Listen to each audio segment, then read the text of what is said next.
নিশ্চয় বুঝিছো আমাৰ মৃত্যুদূত আহিছে কাখিৰাজৰ কাষে নিবলৈ পৰপাৰে মোক অপেক্ষা কৰ হে মৃত্যুদূত মৃত্যুৰ পৰা আৰু মোক কিছুদিন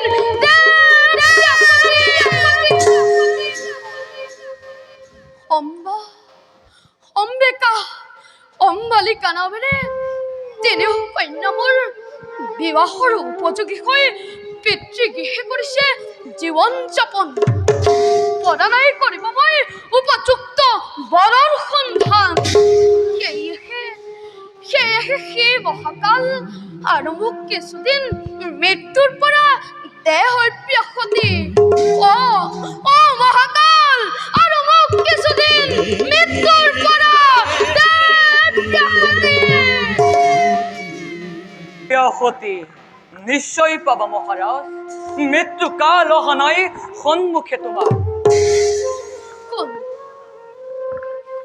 কোন তুমি দেখিবৰ দয়াৰ সাগৰ কৃষ্ণ বৰ্ণৰ মাজে লৈ স্বৰ্গৰ আলোক প্ৰৱেশ কৰিছাহি ৰাজন্তেপুৰে লোৱা মোৰ ভক্তি ভৰা সহস্ৰ প্ৰণাম নহয় অভ্ৰান্ত যেন শ্ৰীমুখৰ বাণী অভ্ৰান্ত নহয় কদাপি মৃত্যুকাল আছে তব বহু অদূৰ কোন তুমি দেখিবৰ দয়াৰ সাগৰ দিয়াবে সত্য পৰিচয় কোনা মানৱ সমাজৰ বাহিৰতেই অৱস্থান অহা নাই মোৰ আত্মীয় প্ৰকাশৰ সেয়েহে অব্যক্ত থাককেবে মোৰ পৰিচয় শুনা আজি কাহিনী নিজৰ মৃত্যুৰ আৰাধনী শুনি ৰবাই লাগিব জীয়াই থাকোঁতে জীৱন্তে দেখা পাবা মৃত্যুকাল মহা মহোৎসৱ জীৱন্তে দেখা পাম মৃত্যুকাল মহা মহোৎসৱ চোৱা মহাকালৰ ধ্বংস মূৰ্তি নামি আহে এই ফাললৈ দেখিবৰ মইচোন একোৱেই দেখা নাই তুমি কিন্তু মই দেখিছো প্ৰত্যক্ষে মৃত্যুৰূপী ধ্বংসৰ বীজ লুকাই আছে তোমাৰ গৃহতে মৃত্যুৰূপী ধ্বংসৰ বীজ লুকাই আছে মোৰ গৃহতে বুজিছো নিশ্চয় প্ৰকৃতিস্থ নহয় সেই আজি ভাগ্যৰ দুখ মোৰ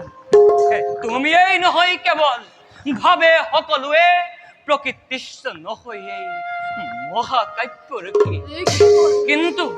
২০ বছৰৰ পূৰ্বে যেনেদৰে কৈছিলো দেৱব্ৰতৰ বাবে মিলি গৈছে সকলোটি আখৰে আখৰে এইবাৰো মিলিব নিশ্চয় শুনা কন্যা তব নাথাকিব বহুদিন পিতৃৰ গৃহেলৈ সমাগত বিবাহ তিনিও কন্যাৰ দেখিবৰ দিনে তাৰে কৰিছো অপেক্ষা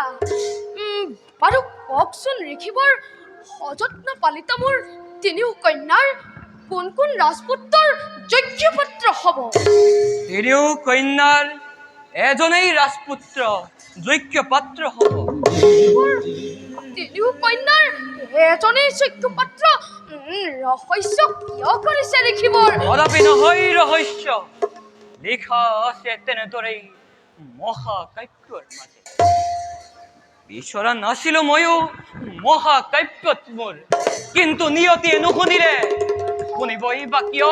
৩৩ কোটি দেৱতাই ল'ব বিচাৰিছে আজি পৰীক্ষা বিষয় কালো চক্ৰ ঘূৰে অনিবাৰে কালো চক্ৰৰ এটা মূৰে ঘূৰি আছে দেৱ দেৱব্ৰত গংগাৰ নন্দন তেওঁৰেই হ'ব আজি পৰীক্ষা বিখন দেখিবৰ জানা কোনে ল'ব পৰীক্ষা তেওঁৰ কোনে তোমাৰ এই এটি কন্যাই দেখিবৰ তোমাৰ এই এটি কন্যাই দেৱব্ৰতৰ ব্ৰত ধৰ্মৰ কৰিব পৰীক্ষা দেখিবৰ মোৰে এটি কন্যাই দেৱব্ৰতৰ ব্ৰত ধৰ্মৰ পৰীক্ষা ল'ব ঋষি হলেও দেহ হাৰি মানুহেই নিশ্চয় দেখিব ভাল পাওঁ পৃথিৱীৰ মানুহকেই মই সেয়েহে লিখি যাম ব্যৰ্থ কৰি দেৱতাৰ সকলো প্ৰয়াস সত্যৰ জীৱন পদ্ম মানুহৰেই মূল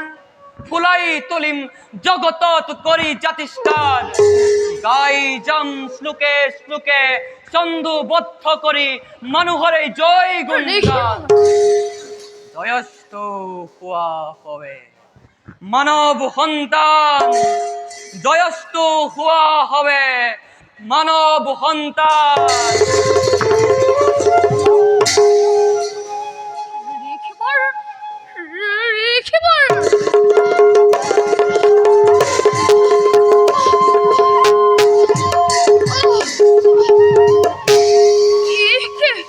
সমস্ত ৰাজপ্ৰসাদ কঁপি উঠিছে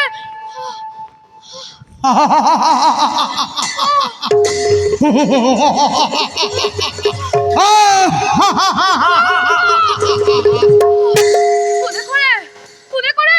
তোক সাহায্য ৰাজপ্ৰসাদৰ মধ্য বন্ধ কৰ মা অম্বিকা অম্বালিকা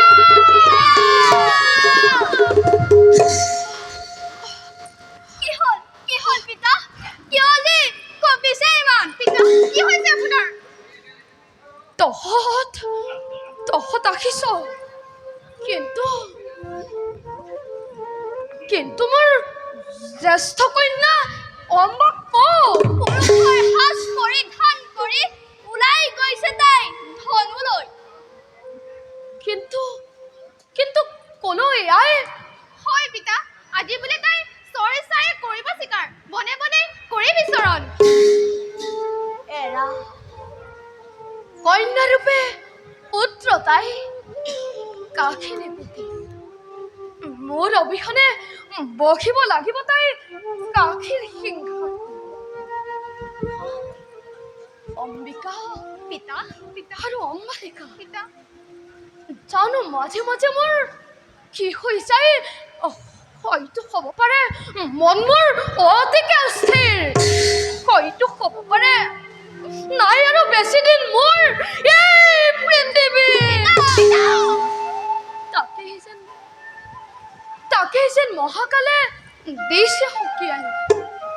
নুশুনাব তেনে কথা পিতা আপোনাৰ অবিহনে আমিও নাথাকো দিয়াই হেৰুৱাই মাতৃক আমাৰ শৈশৱ কালতে নুবুজিলো মাতৃৰ স্নেহ কি যদি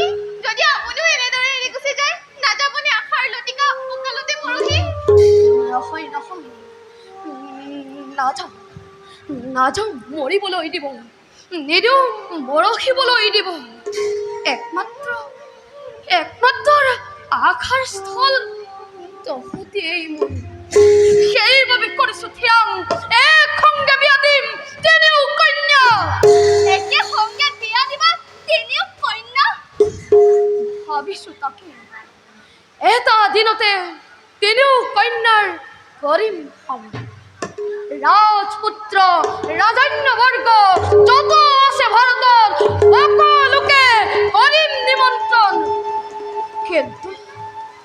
কিন্তু ভাৰতৰ মাজত এখন ৰাজ্য নকৰিম নিমন্ত্ৰণ কোন সেই ৰাজ্য বিদ্যা যিয়ে অনিমন্ত্ৰিত হ'ব স্বয়ম্বৰ সভাৰ মাজে হস্তিনাপুৰ যি ৰাজ্যৰ ৰাজমাতা ক্ষীণ নিজ কুলোদ্ভৱা তেনে ক্ষীণ নিজ বংশৰ লগত সম্বন্ধ স্থাপন নকৰো কদাপি সেইবাবে অনিমন্ত্ৰিত হৈ থাকিব হস্তিনাপুৰ স্বয়ম্বৰৰ সভাত